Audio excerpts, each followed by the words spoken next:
Swerteng hapon, heto na po ang resulta sa ating STL Pangasinan para sa araw na to, Saturday, second draw result, March 28, 2026.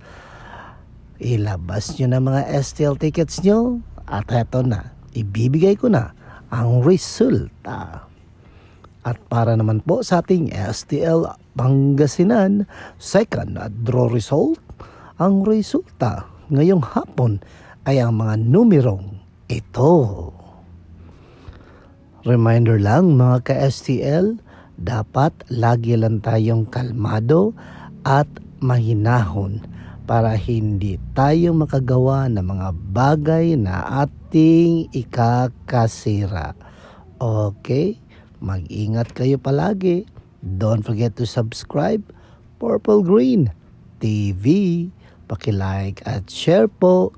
Thank you. At mag-ingat po kayo sa iyong pag-uwi.